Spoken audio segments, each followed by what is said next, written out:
Of allegiance. Pledge allegiance to the flag of the United States of America and to the republic for which it stands, one nation, under God, indivisible, with liberty and justice for all. Item 3 is the oath of office to our newly elected board members. Mr. Brandon Atwood.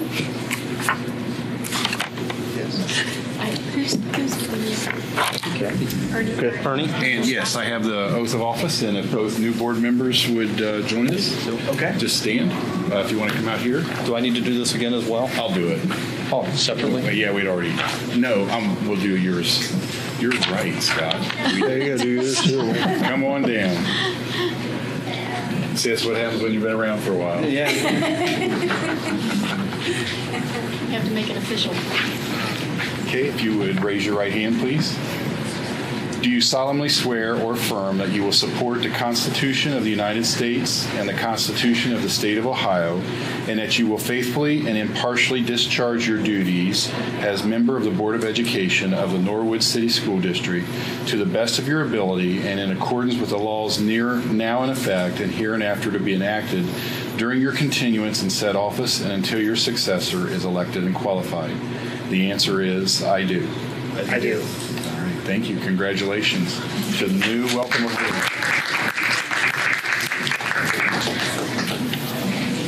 Scott, I don't know how I went through that.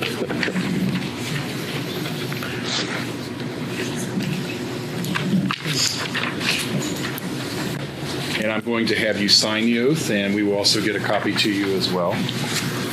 So we'll return those.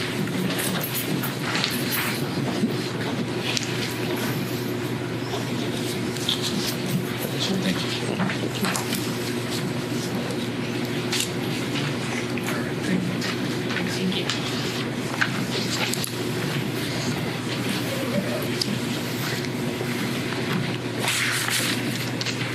Okay, item 4 is the roll call. Please call the roll, Mr. Strasser.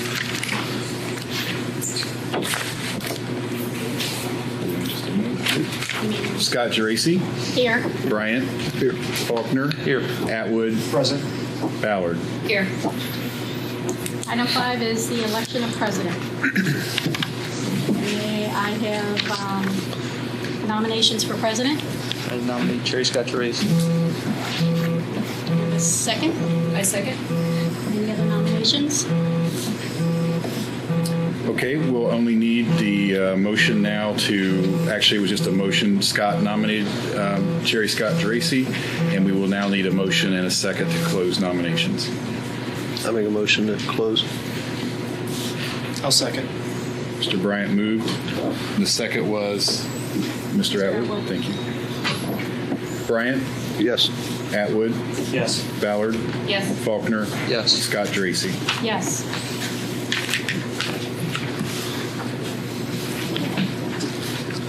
The next item is the oath of office to the president.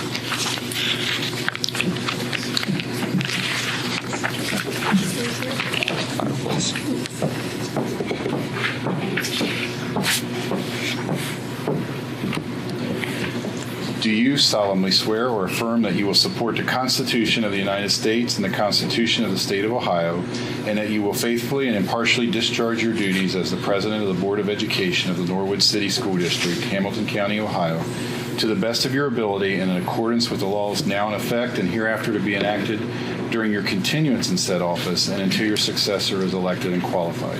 The answer is I do. I do. Thank you. Congratulations.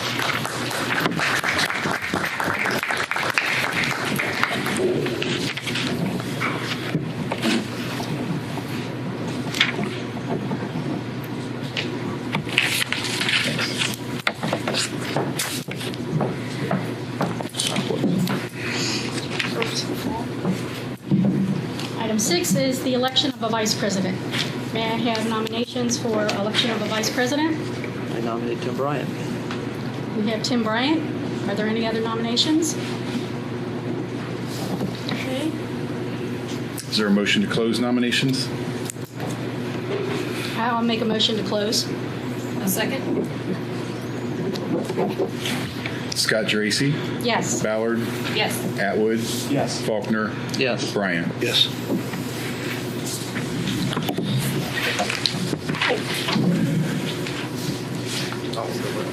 Oh, now you gotta go. Do you solemnly swear or affirm that you will support the Constitution of the United States and the Constitution of the State of Ohio, and that you will faithfully and impartially discharge your duties as the Vice President of the Board of Education of the Norwood City School District, Hamilton County, Ohio, to the best of your ability and in accordance with the laws now in effect and hereafter to be enacted during your continuance in said office and until your successor is elected and qualified? The answer is I do. I do. Thank you.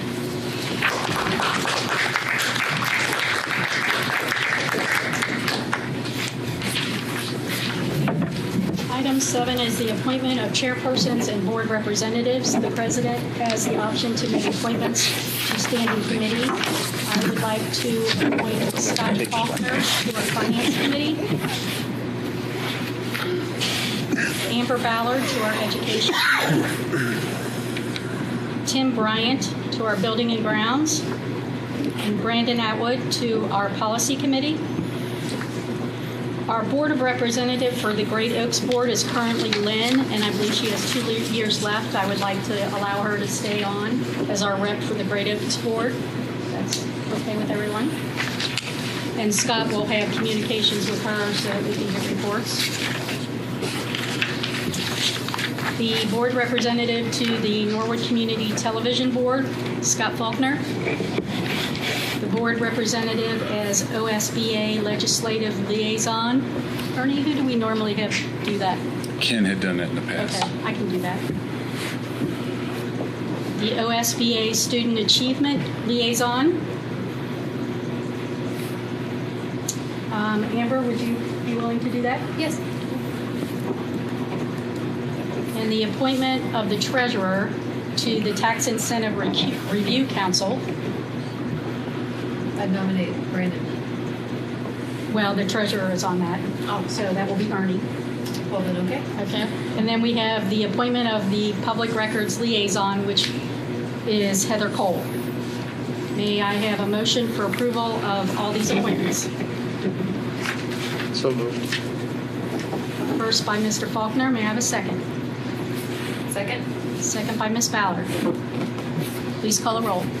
Faulkner, Yes. Ballard, Yes. Atwood, Yes. Bryant, Yes. Scott Dracy. Yes. Item 8 is the establishment, time, date, and location of school board meetings. This year, we decided to change it up a little bit and have committee meetings in different locations around our district.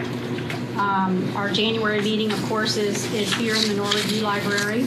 Our regular meetings will be held at the Norwood High School Mini Auditorium on January 19th. Our February committee meeting will be at Williams Avenue Elementary Cafeteria, with the February regular meeting being at the high school mini auditorium. March committee is at the middle school auditorium, and the regular meeting will be at the high school. The April committee meeting will be at the board office, with the regular meeting being in the middle mini auditorium. The May meeting will be at the board office, with the regular meeting being at the mini auditorium.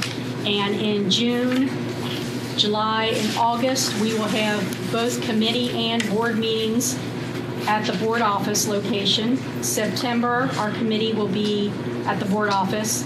October, at the board office. Both those locations for regular meetings, all of our regular meetings will be held at the Norwood High School Mini Auditorium. November and December, our committee meetings will be at the board office also. May I have a motion for approval of all of our committee and board meetings? I'll make a motion. Motion by Mr. Bryant. May I have a second? Second? Second by Ms. Ballard. Any discussion? Want to note that the December meeting, typically we have meetings on the third Thursday of the month. On December, that will be held on the second Thursday of the month due to the holiday, right up against that schedule. So just to make note that that week will not be the third Thursday. Okay, thank you. I do have one item. So we seem to bounce around to every elementary school except for Sharpsburg. And is there any reason why we're not visiting Sharpsburg in this rotation? We did that last month. We did that last month? Yeah, it was last Okay. month. Yeah. Is it possible to schedule that again since Brandon and I did not get a chance to do that? Maybe later in the year? Fine with that. Yeah, To be that's fine. determined. Maybe even get North in there if we're at it. If we could get Cincinnati Public to let us back in our own building. I live on the same street as that school. I'd be happy to go down. I would love to see it. Yeah, I'd love to It'd see be the great. inside.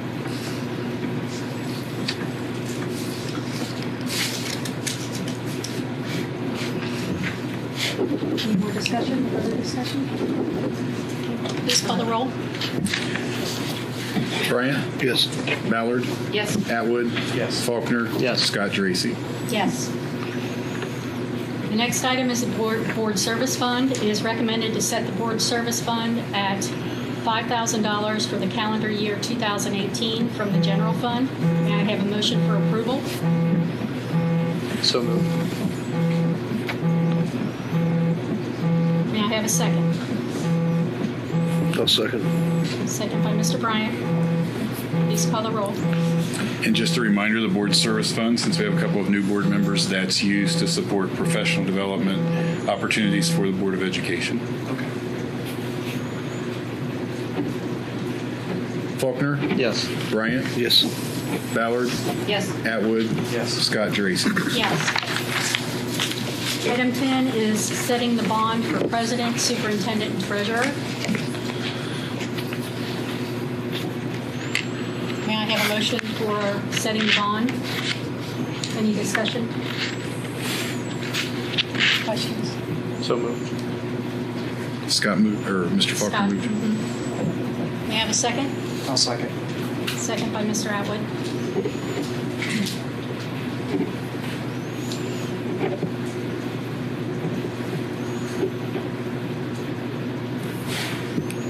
Faulkner? Yes. Atwood? Yes. Ballard? Yes. Bryant? Yes. Scott Dracy. Yes. Item 11 is authorization for the treasurer. Item A is a resolution requesting advance in taxes from the county auditor. Item B is approval of the 18-19 annual tax budget and updated financial forecast. Any discussion? Mr. Strauser? Oh, I'm sorry. We do also have the public hearing scheduled for the tax budget, and I was going to talk a little bit about that. The tax budget is a document required by the county auditor to, it basically mirrors the general fund forecast that you approved in October. And the tax budget is done for any fund that receives local tax collection. So that would include the general fund, permanent improvement fund, and also the debt service fund now. And in essence, we have reflected the revenue expected from our millage and valuation and the debt payments, for example, or permanent improvement expectations, just as a budget. May I have a motion for approval? So moved. May I have a second? I'll second. Second by Mr. Bryant. Faulkner? Yes. Bryant? Yes. Ballard? Yes. Atwood? Yes. Scott Dracy. Yes. Item 12 is authorization for the superintendent. The superintendent shall appoint all employees and report such actions to the Board of Education at the next regular Board of Education meeting. Any discussion? So does that mean that the board is not in on decisions for new hires, or? Not necessarily, no. We usually take her recommendation. She usually, most of the time, won't tell us ahead of time so that we can let her know whether we have any concerns or so we would always follow those kind of procedures. So it's her job to do that. So. And most often that resolution is to authorize in between board meetings where there's maybe, especially in the summer, a teacher opening or other type of position that needs to be filled by the start of school. It's common language and it's been past practice for quite some time. Further discussion? May I have a motion for approval? Who moved? So moved. Mr. Faulkner, may I have a second? Second. Mr. Atwood? Faulkner, Yes. Atwood, Yes. Ballard, Yes. Bryant. Yes. Scott Dracy. Yes. Item 13 is adjournment. May I have a motion for adjournment? Motion by Mr. Atwood, second by Ms. Ballard, 5:46.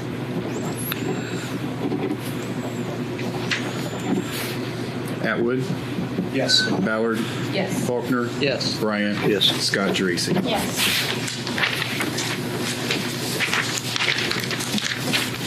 I like the new forms. That was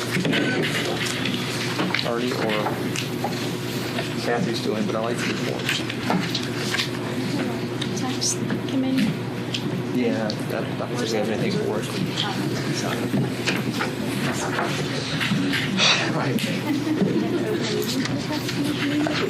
We open a meeting for tax But we can do the public hearing next, yes. I don't have any. Then the committee isn't I don't after have that. a paper to follow. You don't have a agenda for the tax budget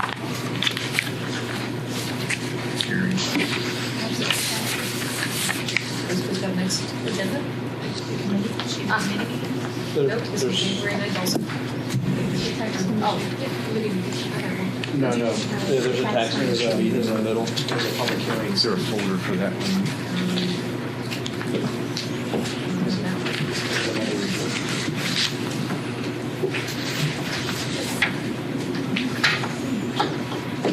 Yeah, this is-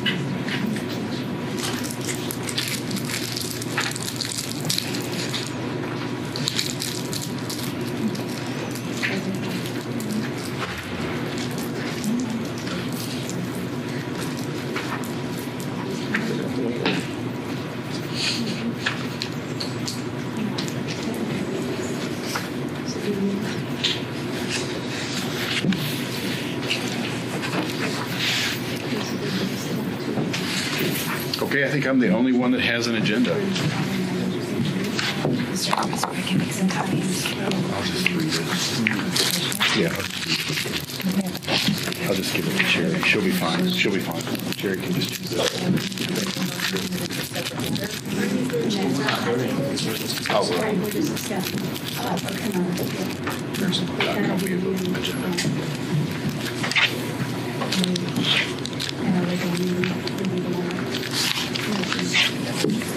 Yeah, they are here. Thank you. Sorry about that. Just in a different location. So if you take one of those, pass it down. Okay. And then the next meeting is the discussion meeting, and I have that chocolates out here as well. Yeah, stand to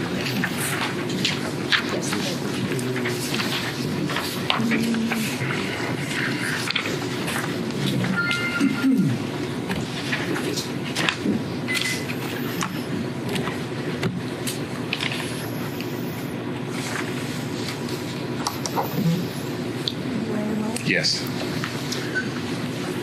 I'd like to call to order the Norwood Board of Education public hearing agenda for January 9th, 2018. Please call the roll. Atwood. Here. Bryant. Here. Faulkner. Here. Ballard. Here.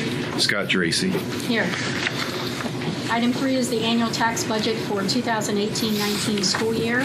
Discussion of the annual tax budget 18-19. We are a little bit out of order here. The tax budget is posted to our website, so it is available there as well. I'm going to give you a couple of particulars here with respect to the local revenue. In 2018, for the calendar year 2018, we are expecting $15,390,000 in local tax money. That's a result for the general fund of the levies that our taxpayers have approved. We expect that $15,390 to go to $15,676,000 in calendar year 2019. So we're expecting a little bit of growth there. As I mentioned to you, we had some new construction on commercial property that has helped a little bit to grow that, and we also had a little bit of increase in just our overall values as well. As I mentioned earlier, the main reason for this tax budget is to address the local tax revenue components. The other two funds that receive local tax money, first, the Bond Revenue Fund, which was the levy passed in November 2016. We expect the 2018 revenue from that levy, from the local taxes collected, to be $1,732,000. And we expect a modest increase on that one as well. Keep in mind it's a newer levy and not as much delinquency buildup, to be $1,755,000 in 2019. Now, just as a point to that, if you are keeping a little bit of track there, this is just about balance. So in 2018, we're expecting a little bit of additional state reimbursement. Total revenue will be $1.8 million, $1,882,000. And we're expecting expenditures for principal. Debt retirement will be $485,000, and interest will be $1,287,000. So we do expect the fund to grow just a little bit, even in this first year of collections and payments. The final fund that receives permanent improvement money is the Permanent Improvement Fund, and we do have a continuing permanent improvement levy that was also passed in November. And the 2018 calendar year revenue, and again, taxes are collected on the calendar year basis. The 2018 collections are expected to be $935,601. And the 2019 revenue is expected to be $946,916. And as you may recall, this levy will also help support the construction project. It's used strictly for capital equipment and building improvement. Those are our three funds.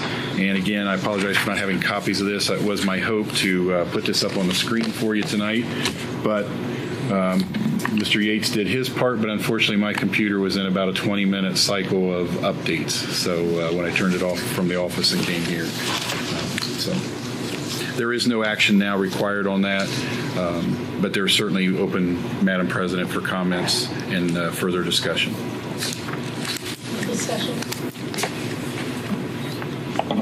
So on the overall, so we get our money from two different sources, right? So one's this Ohio Department of Education income, and then most of the remaining of it comes from the local tax income. Yes. So what's the split? The split is that our local tax component is actually the slightly larger part, about 55% of our overall budget. The next significant component to that, there is a reimbursement part from the state for those local taxes, and those are driven. When you look at your tax bill, you'll see a discount on there or a reduction, and that's being paid by the state as part of that reimbursement. So there can be an argument that that's a total local piece as well. And you're quite right. The next largest part is our state funding, per pupil funding from the state of Ohio. And then other revenue includes tax incentives, for example, that payments from developers and for property in Norwood, and that is in the neighborhood of about $2.5 million. Repeat that last part again. The tax incentive? Yeah. Those tax incentive payments that we receive for commercial property that has been incented through city and action, the payments that they make total approximately $2.5 million. So this is, let's say, property that the city, I just want to make sure I understand this correctly. Sure. That this is property that the city may have given an abatement on, but we would still want to negotiate. There's a payment in lieu of taxes. Payment in lieu of taxes? Yes. Okay. Right. It's exactly what I was thinking. Right. Yeah. Okay. What percentage of our money comes in from grants currently? I don't have that number just walking around number because there are a number of funds with grants. We have Title I. Christina Chesson manages a number of grants. We have, for example, 21st Century, the after-school program. But in terms of the total overall, those are not general fund dollars. I don't have that broken out, but I'll be glad to get that for you and send it to you. Thank you.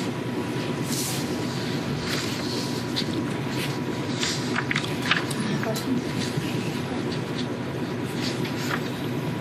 All right. Next item is adjournment. May I have a motion to adjourn? Make a Make that motion. motion. second it again. Mr. Atwood and Ms. Ballard?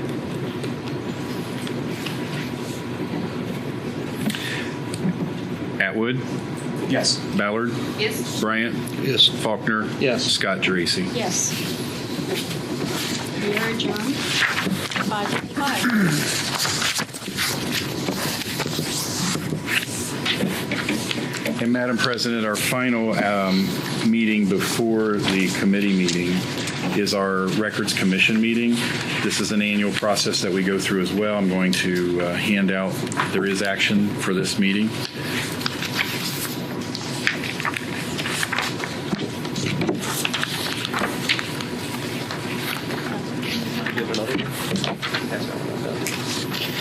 Tim's got two. He just can't separate them. Go. Is there anyone down there? Nice. All right, I'd like to call to order the Norwood Board of Education Records Commission meeting, January 9th, 2018. Please call the roll. Scott Dracy. Yes. Ballard. Yes. Faulkner. Yes. Bryant. Yes. Atwood. Here. Item 3 is the approval of records retention schedule, Form RC-2. Mr. Strauser, would you let us know what that is? Yeah, let me go ahead and talk about that for a moment. The Records Commission, Ohio Historical Society, has a standard protocol for timeline of maintaining records and also whether they can be in both paper and electronic format. We are not deviating from that. It's about a 15-page document, but that document essentially covers all of our records and the ability to dispose of records when it's timely to do that and allowable by law. And so really this is an annual process that causes us to go through. Heather Cole is primarily in charge of that in my office, and we go through that annually and look at the records that are eligible for, if we can remove records. But again, that's a standard process, and it's not something we create. It's strictly prescribed by the state. Any questions or discussion? No. Can I have a motion for approval? Make a motion. Mr. Bryant, may I have a second? Second. Second by Mr. Faulkner. Bryant? Yes. Faulkner? Yes. Atwood? Yes. Ballard? Yes. Scott Dracy. Yes. Item 4 is adjournment. May I have a motion to adjourn? I'll motion. I'll second again. Mr. Atwood? Ms. Ballard? Second. Atwood? Yes. Ballard? Yes. Bryant? Yes. Faulkner? Yes. Scott Dracy. Yes. We are adjourned at 5:58.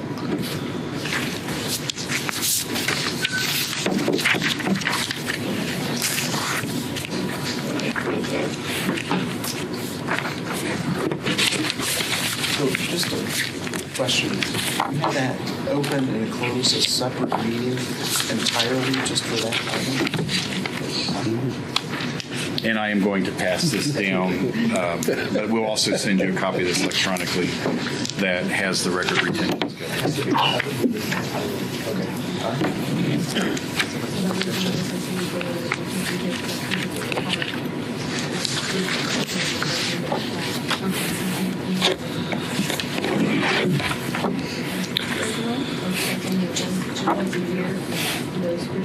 Brandon, he said he's going to send that electronically as well. Okay.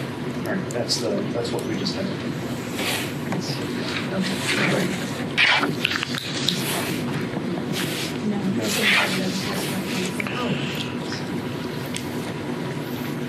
And our next item's committee review. Welcome to our pre-agenda for committee review, January 9th, 2018. Item A, discussion items. Under discussion items, we have the construction update.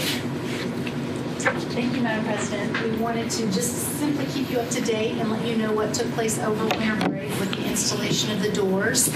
And of course, many of you are familiar with the access to the door, which would be a swipe card of sorts. So we've been updating that software system. and we're still working on that now. I've invited John Peter, who's working very closely on this entire construction project. John, is there anything you'd like to add for the benefit of the board to understand about what to do before winter break?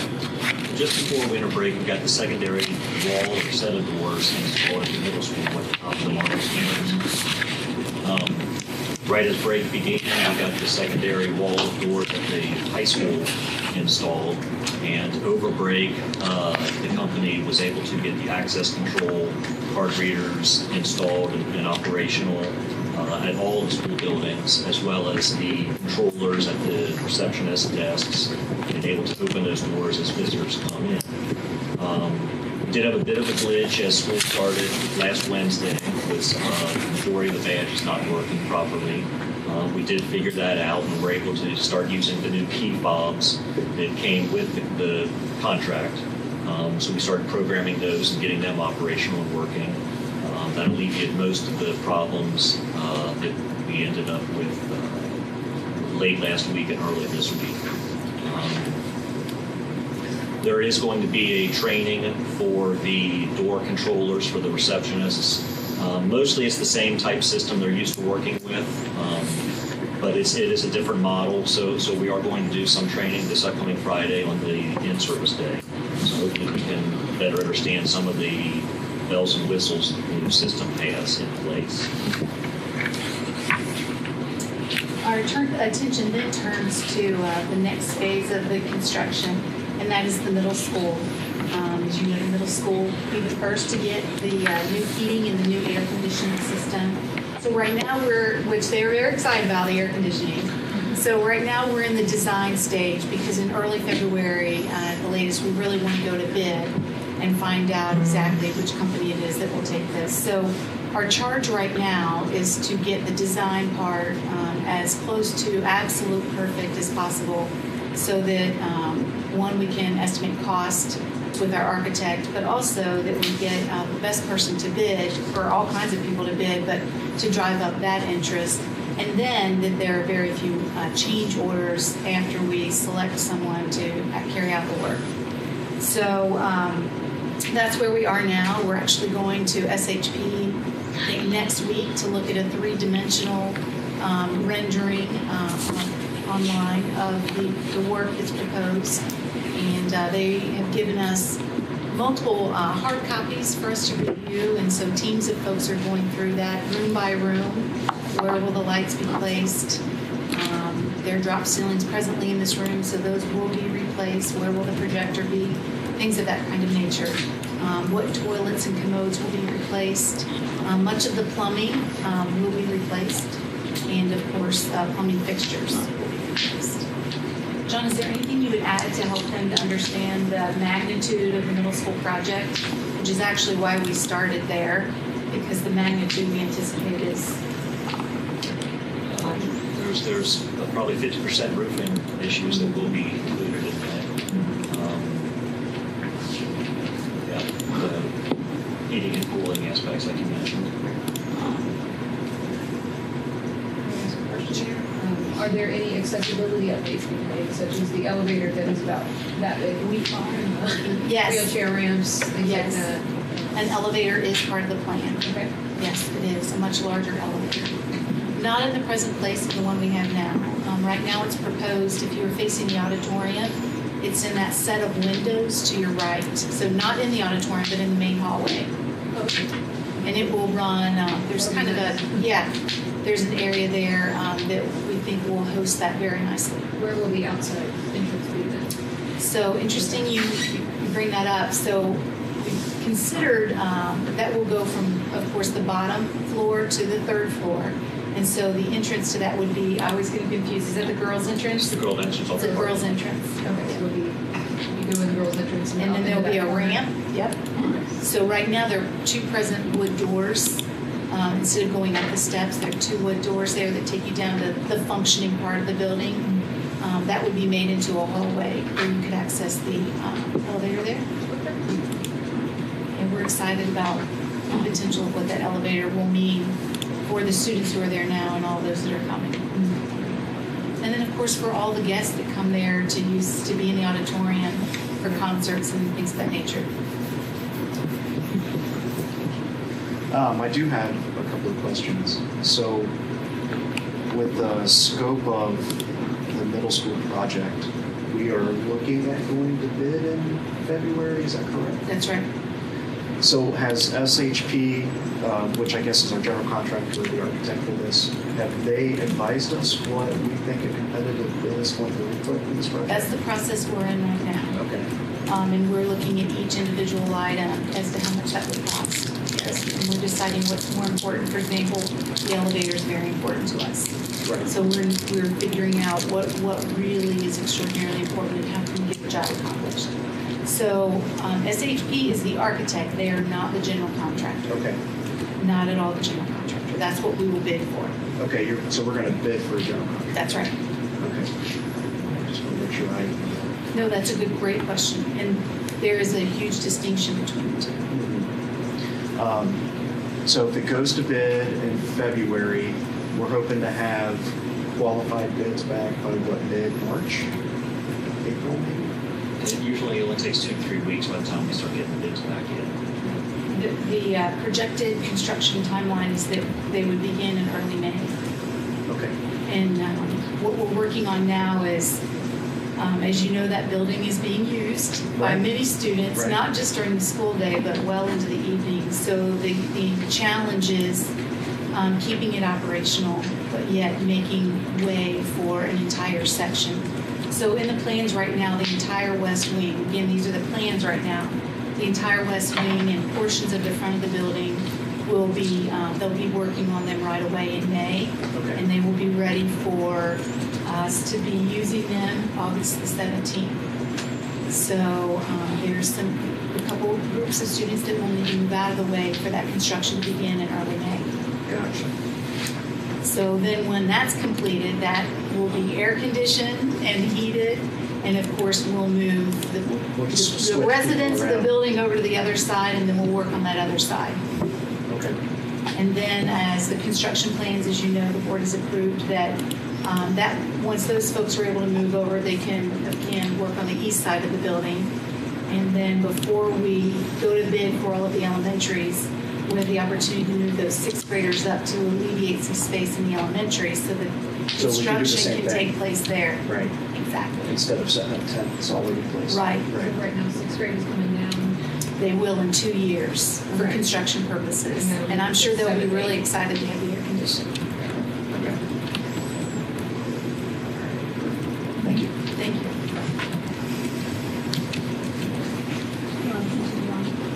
Sure. The next item on here is the discussion item of the grant writer. And Mr. Atwood, I'll return to you. We wanted to discuss the potential of a grant writer for the district. Absolutely. So,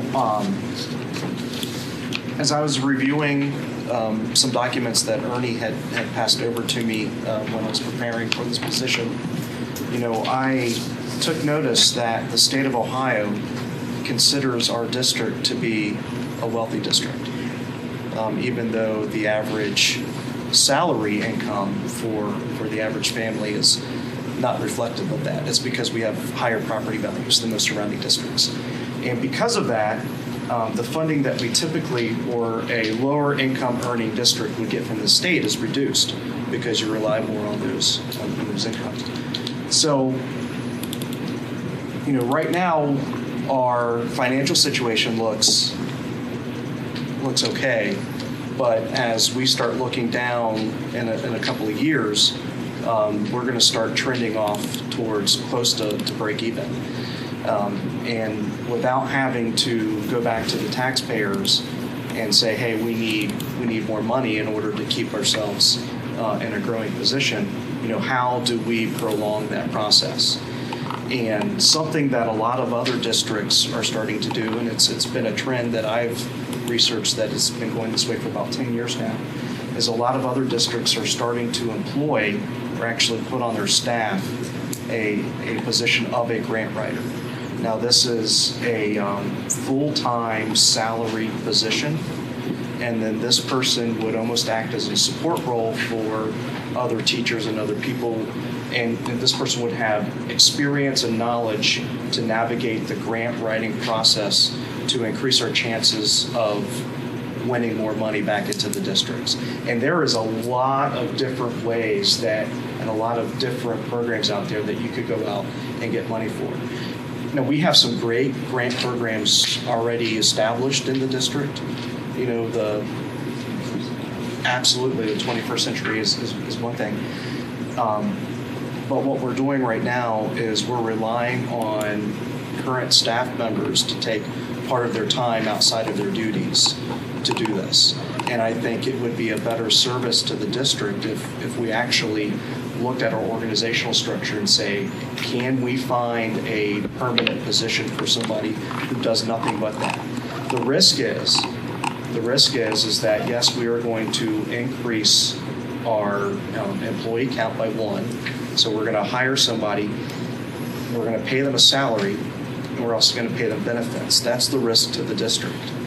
But the benefit is that this person could potentially bring in, you know, hundreds of thousands to millions of dollars a year that could augment some of the other programs, tremendous programs that we have.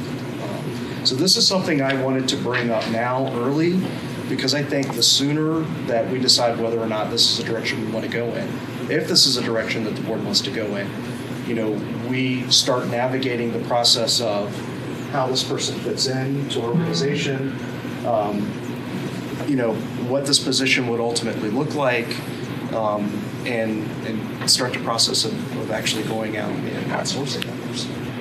So I leave it open to discussion with my fellow board members. I mean, I'm in favor of this. I think this is a great opportunity.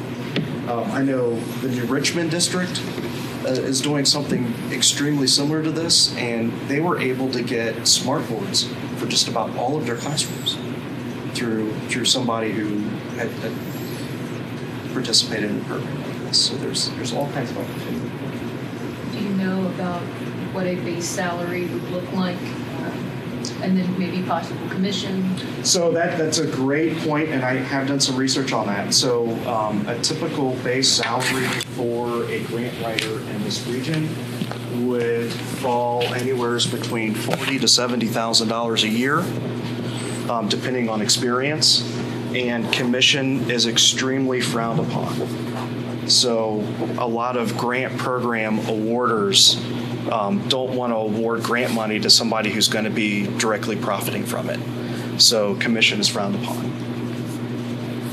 But you said benefits as well. Well, Also, and you know, package. yeah, Okay. insurance, all that kind of stuff. I mean, I know we've looked at this in the past, and the problem, and actually Deb Robinson, when she was brought on, Deb writes, Chris writes, and somebody else writes. Laura Ferguson, Yeah. that's right. So I know we have several that do it, and then the problem we get into is when because I think it's a great idea. I think it's something we need to consider really heavily. But if we do it, we need to dedicate the person to it and not put them with other tasks, because once we get them in and start doing other tasks, we rely on them to do other things, and then the next thing you know, they're a part-time grant writer. No, I would not want to see a part-time grant writer. If we do this, I would want this person to have full jurisdiction of our grant programs. And, you know, I think we would find out very quickly within a couple of years if this program or this person is successful. Because if they're doing their job, then, you know, we're getting a lot of grant income money into the district, not many programs. If they're sitting on their thumbs, then we're going to know really quickly. Now, would this person also be someone that teachers could reach out to for assistance in writing like smaller classroom grants? So in my mind, I would see this person kind of like in a support role. Right, I don't know if they would necessarily fall under the NTA agreement. They would probably more likely fall under the other support staff agreement, but this is somebody teachers could come to and say, hey, I know of a great grant opportunity. I'm not experienced in this. You're here as a resource for me to use. Plus, this would be a person that would go to the teachers and say, hey, here's some great opportunities for you. And it would work vice versa. Yeah, absolutely. Yeah. So now we put give them like a 2-year contract, 3-year contract? I mean, because if not, this could be something you could hire somebody and then one-year Kind of stuck with contract? them. Right. I would definitely recommend a 2 or 3 year contract. I think a 1 year contract doesn't do them any service. Right. I think a 2 year would probably be beneficial. I would defer to Kathy on that though.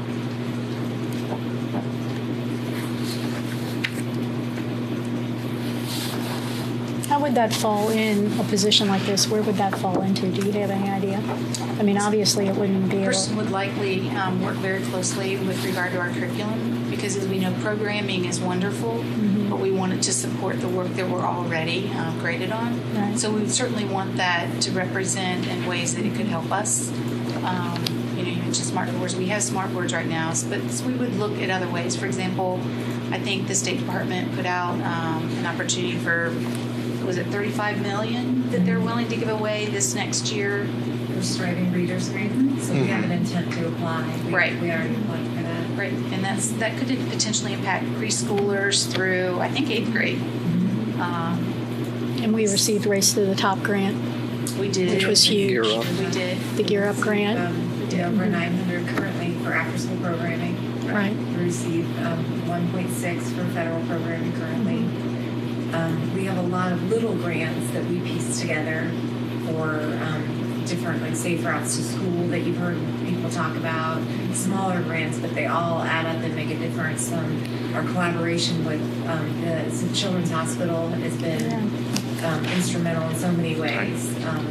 We have some grants for them, but we also have people for them, and we have a physician from them. So there's some other things that are going on that are supported with grant funding. Now, if I'm not mistaken, the Safe Routes to School, that's done strictly through Hamilton County, right? That's just something we're gonna benefit from it, from work being done. You know, we relied in collaboration with the city of Norwood Right. to the what's the organization at the state level? All the ODOT? ODA. Yeah, yes. Right. So it's not through the county, but it's all the way straight to the state level. And that's been a little bit at a time, as we've done we had a small planning grant, we had a small, like each phase we've applied for different pockets of funding to support our work with Safe Routes. Right. Ms. Robinson spearheaded that event, not only wearing the hat as a school person, but also as a city resident. We've been extraordinarily fortunate, and most of what we applied for we're able to get, which is fantastic. We've had straight A grants that we worked, that has been through in collaboration with Hamilton County. Maybe that's the one you're thinking of. We've had some nice 5-year grants. We certainly have a Gear Up grant, a 7-year grant that has changed so much of our work at the high school level and helping students prepare for what's to come after they graduate. Right. Yeah. Is there any indication on Gear Up about a follow-up grant to that? Is that gonna? No, from the beginning, they've said you were chosen when they wanted to partner with us, and it's 7 years. And then the indication is that they want us to keep what's most powerful to us. So we know, learning this process, what's been the best parts of it, but they won't be offering it again. But that doesn't mean there won't be something else that comes its way. And Deb is a good leader in that regard, because good things do come to you once other organizations see you use their money wisely and you do good programming. So good things come our way sometimes, even when we don't expect it, because of our good work and that we're good stewards of those fundings that we've had opportunities for. When does that 7 years run out? Okay, so the current This is class the is third year, I Yeah. think. Third year? Yeah, so we got 4 left. So actually, the timing of this could actually be pretty beneficial. Like, we could piggyback off of that, and then if this newly created position, I mean, that could be one of their things, is to find the good thing to come after the Gear Up grant goes away. There's always so many grants that go unclaimed every year. And I'm sure that our teachers, with as busy as they are, don't always have time to go out and fish for those things. So having someone to be able that literally just goes out and finds these lost monies would be really helpful. Yeah. It might be something that we want to look to other school districts, because you mentioned a school district does it. Maybe it would be a good research opportunity for us to see what's going on with other districts and just compare. Absolutely. Yeah. I don't want to rush into this. I want to take our time, but I definitely, think it's worthwhile. I think, Amber's question about the Gear Up, the percentage of grant money that's out there, I think seeing that's going to help see what percentage of our income is actually grant money and what percentage we've applied for maybe that we didn't get or we're missing out there. I don't know if that's possible, but if we could see that may be helpful.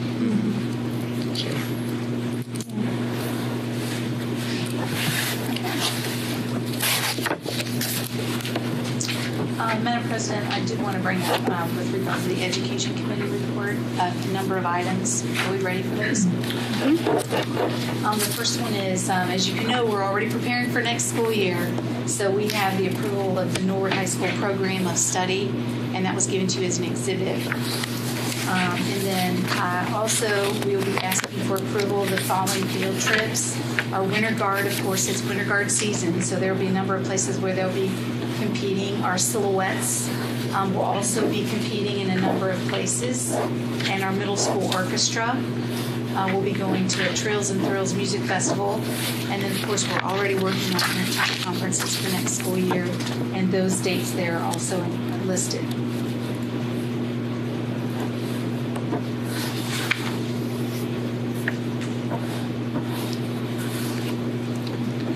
Any questions? I do. I have a question. So we're considering these competitions field trips? They are considered field trips because they're more than 25 miles away from the school district. So anything that is over that has to be approved for. Okay. So, and just a question. So the previous league that we participated in, not the Miami Valley Conference, but the Southern Buckeye Conference, there were a number of schools that were outside of that 25-mile radius. Were we approving field trips for the basketball team to go to Blanchester? No. Okay. No, we wouldn't. But that would be a competition again. That's part of a league that we belong to. Right. These are isolated events, and they're held in different places from year to year. So, for example, the high school Winter Guard competition, this year it may be in Waynesville. Next year it could be in Little Miami. Okay.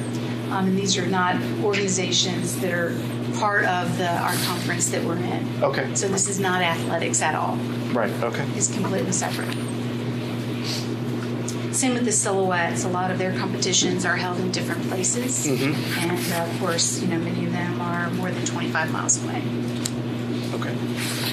Great question. Thank you.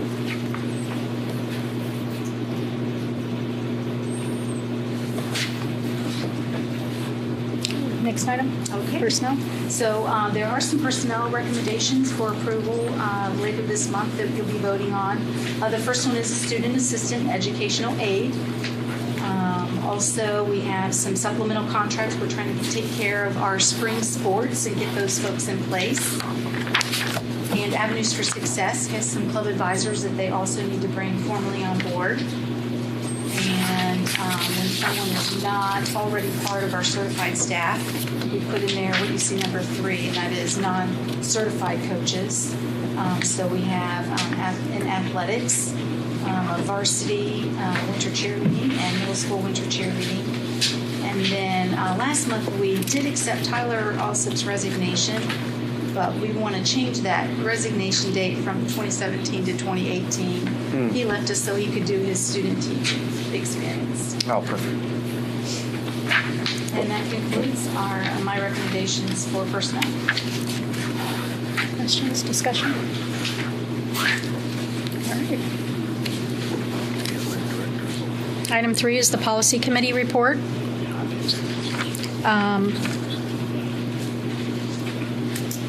want to say that, or Kathy, you want to go ahead and just go through it? We're just Brandon will be the new trying policy. to- That's right. Sorry. We're just simply trying to respond and make sure that we're giving all of our graduates opportunities to graduate. And so we are updating. There were a few changes in the graduation requirements. And Christina, help me recall. There were two. Social studies is the area was impacted. We currently have four units of social studies required of all of our students, and we'd like to make that 3. It doesn't reduce our overall amount. Our overall amount for graduates is still 21 electives, But what it does do, we've noticed when some of our students attend JVS, especially a special needs student or a student perhaps who wanted to do ROTC, they run out of time in their schedule. And that social studies requirement, ours was above and beyond what the state requires. And that seemed to be what the hiccup was. They always got caught in not having enough time in their day to fulfill our fourth requirement of social studies. They could get their 21 hours because their day is full, but for those students, some of our special needs students that needed another bell to do a skills studies class to provide them some in-depth intervention, and also some students that wanted to do other specialized programming like ROTC, this would allow their schedule to be a little more free. They still would have three units of social studies as required by the state, 21 credits as we are requiring, which is 1 credit over the current state requirement. So still in line with our credits overall, but just allowing a little freedom. Most of our students here at Norwood that are with us from freshman year to senior year will have 4 credits of social studies through our elective process, but this does allow some freedom so that students don't get caught in a trap, which is what we were finding. A handful of them each year we had to do a lot of problem solving to help them find their way to graduation, whether it be an online course, some summer work, and it just wasn't quite right for those students. So we're still in line with the state. We still are 1 credit above the state, just allowing for a little flexibility. If this is fine with you, what we would do between now and the board meeting is update that program of studies so that it quickly reflects this intent, because otherwise the program of studies that you approve will not be correct. But we wanted to bring this up tonight to make sure there weren't any questions. And if you say, oh, it's looking fine, then we'll start to make that adjustment. So our program of studies that you would approve on Thursday would reflect these changes as well, all in one night. Right, and that change is in the attachment that you sent, correct? It is. Yeah. By any chance, does the graduation requirement yet include civil service hours, community service of any kind? I think it used to for honors, but does it require that for general graduation? It doesn't. Some districts it does not require for general graduation. We've seen it being woven into some of our coursework, but not as a requirement, as a standalone requirement. Okay. It is currently considered a pathway your senior year if you do not have all your 18 points to do some community service over 120 hours. So that's where they indicate their importance of that, but it's not an official requirement of all graduating seniors like you might have seen a few years ago. Okay. Who would I reach out to about discussion of opportunities for community service? I'm probably a good person to start with, Okay. Because I could share kind of the things we do. Okay. And then depending on your target audience, which is probably high school, we would work with the high school and they kind of outline in more detail what we currently already have going on. Because we do weave it in a great deal in our after-school programming. It's part of our commitment.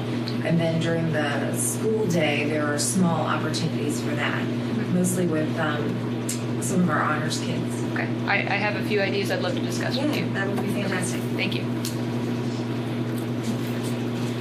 All right, on to the Building and Grounds Committee report. Yes, Madam President, we've got so right now, 2 uses for this facility would be Norwood Police Department Civil Service Exam, which is February 8th, and the Ohio Valley Football Association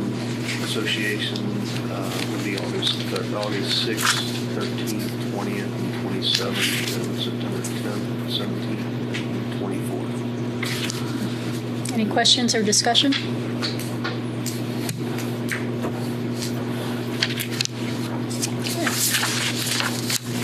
Item 5 is the Finance Committee report. On the agenda, we will have the approval of the financial reports as listed.